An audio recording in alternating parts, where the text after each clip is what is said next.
mehmonmiz.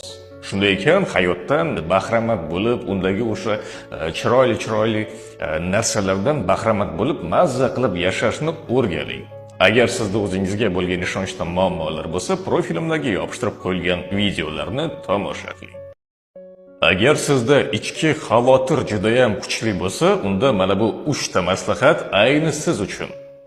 Birinchisi, o'zingizni hayotingizni boshqalarniki bilan solishtirishni bas qiling. Kimdirlar 40 yoshdan keyin hayotdagi o'rnini topadi. Kimdirlar 20 ga yetmasdan, ya'ni bu narsa hammada har xil bo'ladi. Va siz mana shunaqa paytda hech kimdan orqada va oldinda emassiz. Hammani vaqti o'ziga yarasha belgilanib qo'ygan. Xavotir olish kerak emas.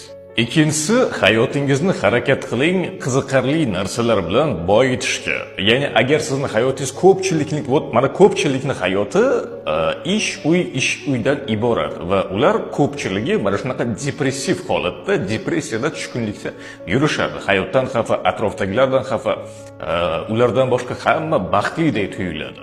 O'shaning uchun harakat qiling, hayotingizni qanaqadir qiziqarli narsalar bilan boyitishga, yangi hunarlar o'rganinglar, yangi qanaqadir hobbilar bilan shug'ullaninglar, sport bilan shug'ullaning. O'zingizga yoqadigan qanaqadir hamma odamning o'ziga yarasha o'sha qiziqish hobbilari bo'ladi. Hamma odamda bor. Buni shunchaki paypaslab topish kerak. Sizda ham mana shu narsa bor va o'zingizni har xil hayotingizni qiziq bo'lgan qiziqarli narsalar bilan boyitishga harakat qiling. Hayotingiz faqat ish uydan iborat bo'lmasin.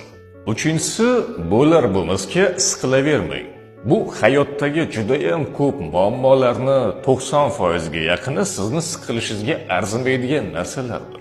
Biz hammamiz bu hayotda mehmonmiz. Shunday ekan, hayotdan bahramand bo'lib, undagi o'sha chiroyli narsalardan bahramand bo'lib, mazza qilib yashashni o'rganing. Agar sizda o'zingizga bo'lgan ishonchda muammolar bo'lsa, profilimdagi yopishtirib qo'yilgan videolarni tomosha qiling.